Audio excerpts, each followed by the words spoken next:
really, when you think about what hats you wear, you're really talking about your roles, your responsibilities, the things that you do, even taking it even deeper. But what matters most to you? What, in the scheme of hmm things, what matters most? Welcome to Purposeful Podcasting. I'm Wendy. And I'm Krystal. This podcast is meant to share how we and other entrepreneurs bring together purpose and passion to leverage profit in our businesses. We are shining a light on adventure-loving, purpose-driven, action-minded, authentic, and rebellious entrepreneurs. Just like us. So join us as we talk about business and life and everything in between.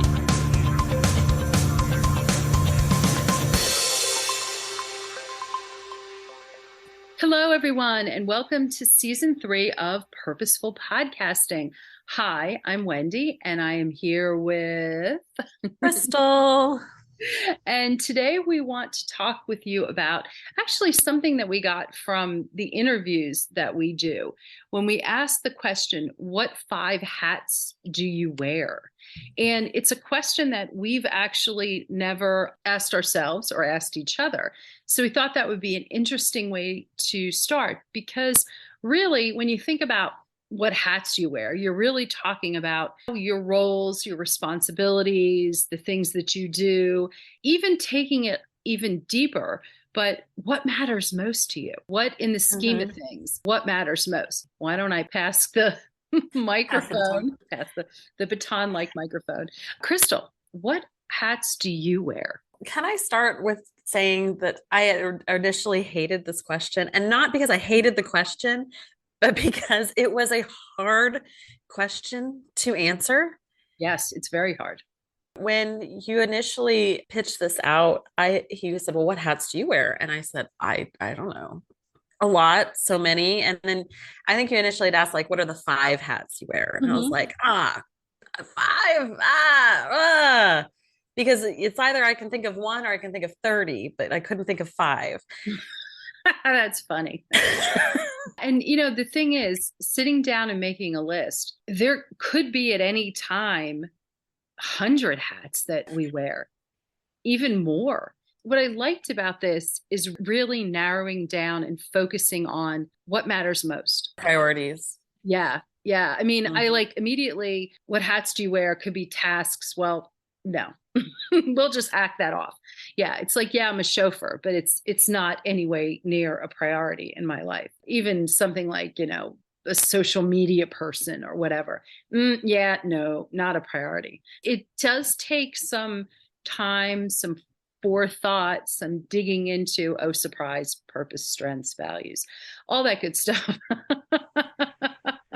Yeah, and I think that's why that question shook me a little bit, because I think that it was a good reminder, because I think if you're not doing this reminder at least annually, if not quarterly or, monthly, regularly, what are your priorities? What hats are you wearing? Because sometimes you're out of alignment. Like, sometimes I'm wearing hats that are not my priority, and I'm not putting on the hat that is my priority. Mm. And that, I think, was a little eye-opening Yeah. too. And I'm getting ready to go into a season of life where I have to really narrow down my priorities Mhm. just to survive.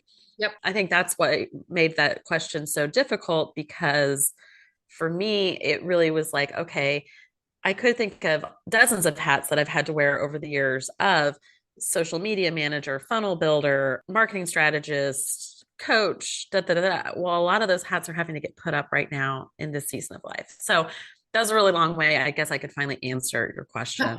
Yes. Krystal, just answer the question.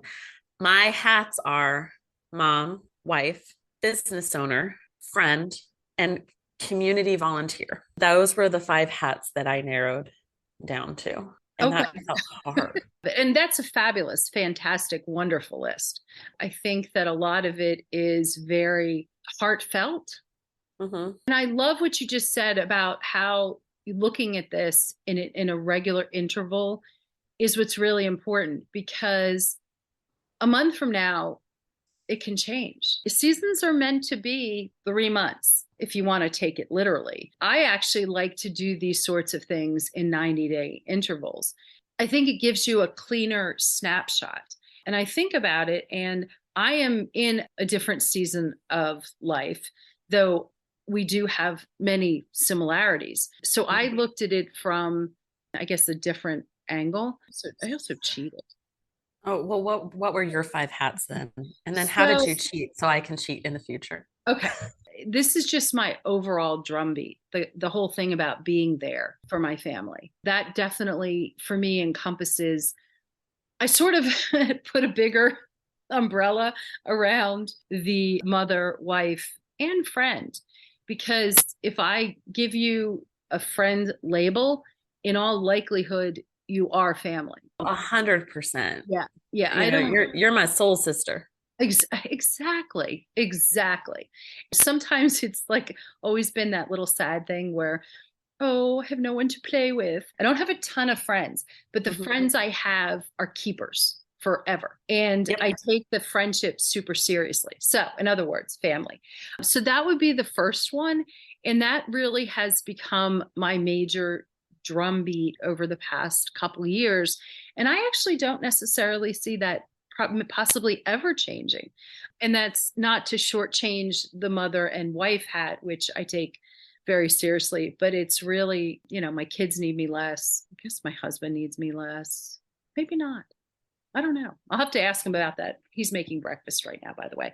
The second one was business partner, which I take very seriously. I know sometimes it's hard to believe, but yes, I do. It's not hard to believe, you guys. You don't even know what it's like to be in partnership with this lady. She takes it very seriously. I don't. Apparently more serious than I do, because I said business owner and she said business partner. You know what? It's interesting, but that's actually what I initially had was business owner kind of / partner. And then I'm like, wow. But when I thought about it, I think that one of the reasons why I do this is because of the partnership. I'm not super fabulous as a solopreneur. I spend too much time like in the weeds, in some crazy, rabbit hole that I've fallen in and never come out of. So for me, it's very much about the partnership. I would like to change mine. No, but that's 100% how I feel too. And when I think about like my responsibilities as a business owner, because that's why I have that hat, is that it's because I feel responsibility, and it's less to the business. It's to you. Oh, thank you. And to what we've created and our clients. Yeah. But that doesn't happen without you and I. Yeah. This doesn't happen without the collaboration of the two of us. So when I think about that, it's like, who am I responsible to? And that's insightful on me. Probably like, what hats do I wear is very much dictated to who I feel responsible to. I'm going to make a mental note that we're going to come back to that. We're going to come back. We will circle back to that. We're going to swing back to that. But we're going to give Krystal the courtesy to process that. Number 3 is being an endurance rower, which has become for me a type of identification and something that I really work hard at. And interestingly, for someone who was never, ever athletic, ever, it's a really strange twist. What, like running a half marathon when you're 38 years old? For the first time, kind of like that. Yes, and I successfully running a half marathon.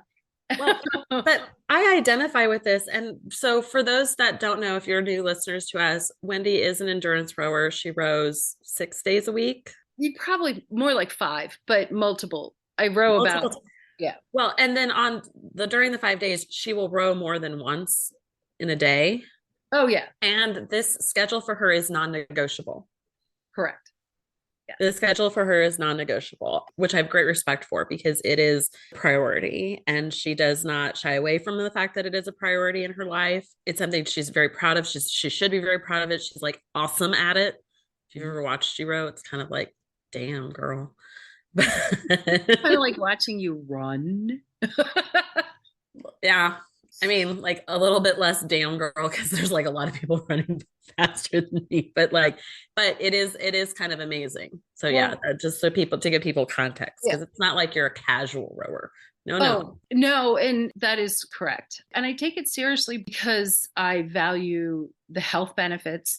I value the mental benefits, and I value the camaraderie and that sort of stuff. So it's something that I definitely would hang hang a hat on.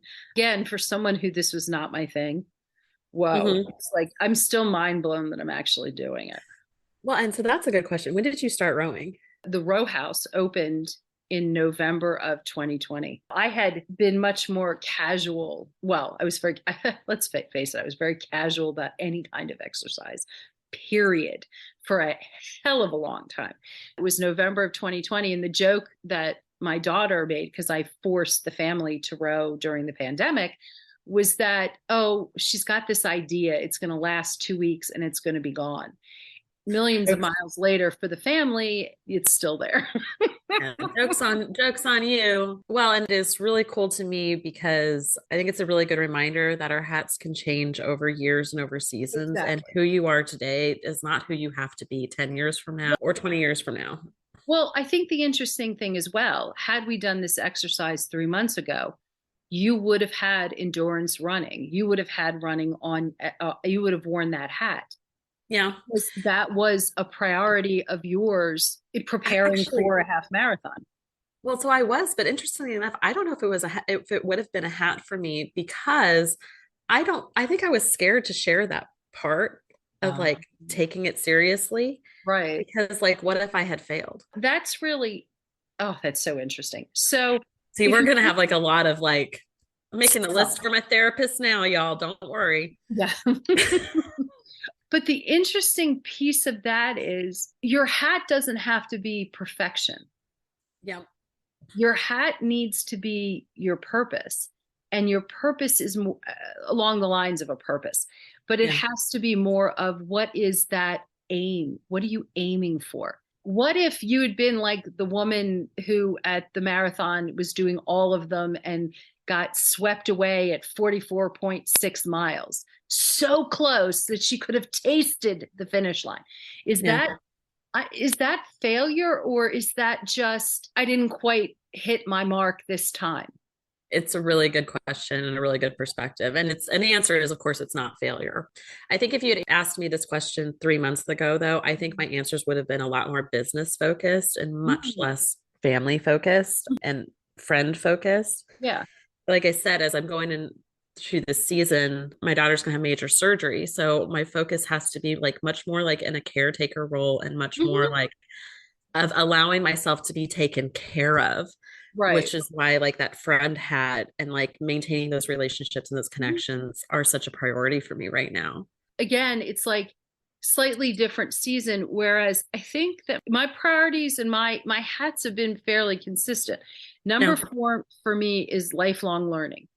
And if Mm. I don't have the ability to continue to learn, I don't know where I'd be. I do know where I'd be. I'd be really sad. I would probably ultimately be the shell of the person that I am because I just need that. For me, it becomes a priority. If something happens in life and there's a shift, that can fall by the wayside if it needs to. Mhm. And the last thing, which sort of segues into what I will come back to with you, is I'm the mistress of my own destiny. Ooh, what a badass hat, Wendy. Yeah. I guess the older I get, the more I think about myself. It's also that privilege where my kids, knock wood, are progressing nicely into young Hmm. adulthood. My husband has his career, his interests, while there's lots of overlap. I have the opportunity to take the time to reflect on me. Also, I feel very strongly that I control my destiny right now. Also, the cheating part was there is a number six. Oh, well, Yeah. damn. For me, number six would be a world traveler and my place in the world. So coming back to you would be Mm. the question about where do you fit in? And also now that I've given you a number six. Oh, well, yeah, because it was who was it that we interviewed in season 2? Jen Pasquale. right? The me hat. Lauren Ritter said, I have a me hat. Yeah. Which is like a profound thing. And I think that this is true of women in general. And when you talk about the fact that we are in different seasons of life, I think that it's interesting because I do think there is this shift that women go through in their life where they don't think about the me hat or the mistress of my domain hat. Damn, I still can't. Oh, mistress of my destiny. I mean, like, still, damn. I mean, like, you know, like that didn't even occur to me. But I think that there's an interesting point in my life where I am feeling the conflict of like, what about me? Yeah. What about me? And wanting to be identified as more than Major Iker's wife or more than Sydney and Lorelai's mom. I want to be identified as Krystal. And when I think about this last year of like the things that just lit me on fire, one would be like the cruise we went on, you and I. We went with other friends who are also other business owners. And it was like the first time in a long time I was in a space where I was identified just as me. Yes. For my skills and abilities, and not in an environment where I was identified as the wife of this guy or the mother-daughter of these people. Because when you're in your community and your world, it's easy to get lost with that. And I think somebody said, you know, sometimes you have to like mother like you don't work and work like you're not a mother. And I definitely feel that pull. Yes. Yeah. A lot. And it's really hard. It's really hard. So I would think like the me hat is really the business owner, business partner hat, weirdly enough, because that is the first time in the last year, especially, but 2 years that I've really stepped in and started owning my gifts as like an intelligent individual person unto myself. Weirdly enough, and it has manifested in that. And then you know what, I will throw that I am a runner on because we are looking into other half marathons to sign up for as we speak. God help us. Hey, here you go. I'm training to row a full I shouldn't say that out loud, should I? A full marathon in March. Why don't you train with me? Well, my husband wants to run the full marathon here in town in March. And I said, well, I'm not going to run a full marathon, but I would run the half. Things like that get under your skin. You become an adrenaline junkie. A little bit. And, I was on a pretty good high. It's a super fabulously healthy way, and it gives you time for yourself. I would love to know what hats our listeners wear. I think y'all should let us know. And again, we could probably revisit this. Maybe we should next season and see where we are. Maybe I'll find my mistress of my destiny hat. That's pretty freaking cool still. I'm not ever going to get over that. Damn. We're going to have t-shirts made up. So I'll tell you, it's funny though. I'll tell you where that came from. Many moons ago, I'm a huge Bull Durham fan. Do you remember in Bull Durham, he did I Believe. He did this whole, Kevin Costner did that whole I believe in all these things. And Susan Sarandon is looking at him like, oh my. Well, yeah, as one does look at Kevin Costner. Yeah, you would. We still look at him that way. That's true. I took some time at the end of my first marriage to really think about who I was and came up with my own little I believe statement, which actually became a really cool thing, not only for online dating, but also when I transitioned to the online space as an entrepreneur, because we all have to be different, and what you believe makes you different. And that mistress of my own destiny came out of that particular exercise that I did many moons ago. It sort of has stuck. And when I was really sitting down, grappling and thinking about this, that kept coming back. I mean, there's a lot of stuff that came back, but that one really kept coming back to me, especially now in my season of life, that it's really important to me. I love that. And also, who doesn't love inspiration from a good baseball movie? Hey, exactly. I am a sucker for a good baseball movie. On that note, thank you all so much for joining us, and we will see you again next week. And with that, I bid you adieu. Bye. Thanks for listening. Be sure to subscribe and leave us a rating. But only if you liked it. Otherwise, just keep it to yourself. You can learn more about Purposeful Podcasting on our website at serendipitousrebel.com. And if you have topics you'd like to hear about, be sure to submit them on our website or DM us on social media.